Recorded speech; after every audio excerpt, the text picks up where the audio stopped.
Hi, what I'd like to do now is explain a few of the key moves that I'd like you to incorporate with the automatic swing trainer. Once again, the beauty about this is that it does teach the swing in a sequential order, and it's difficult to get that order wrong.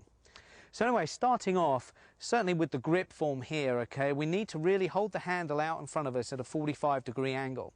The reason being is this is the way the left hand hangs naturally from the side of the body. So once here, all we simply have to do is raise our left hand up, hold the handle, make sure it's basically in the base of the palm, and there's the left hand formed. You know, as we look down here, we should see about half of the back of the left hand. Once this is in the correct position, now it's really easy for the right hand to form on top of the grip here. Good, so now once we've got the grip formulated on the handle, nicely in the fingers with the proper amount of hand showing, now we've got to house that grip in something, and commonly it's the stance and the setup and the posture.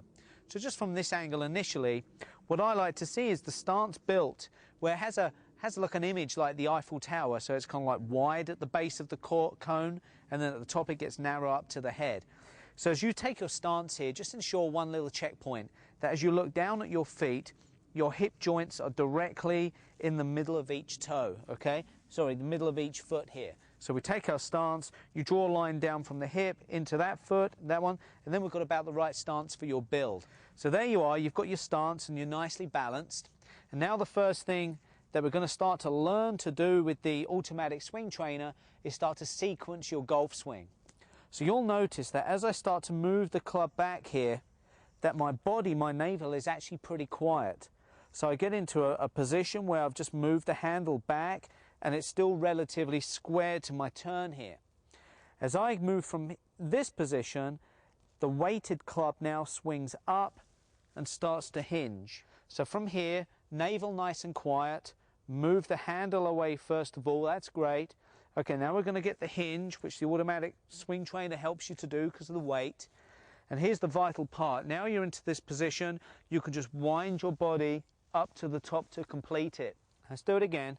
Little move away, hinge, and then the final crank up to the top to make your backswing. So as you start to move the club back and hinge it, as you do your final little wind, if you can do it in a mirror, wind to a point where you just get to like a 10 o'clock position here. And now you'll be in a great shape to pull the arms down back in front of the body and into impact.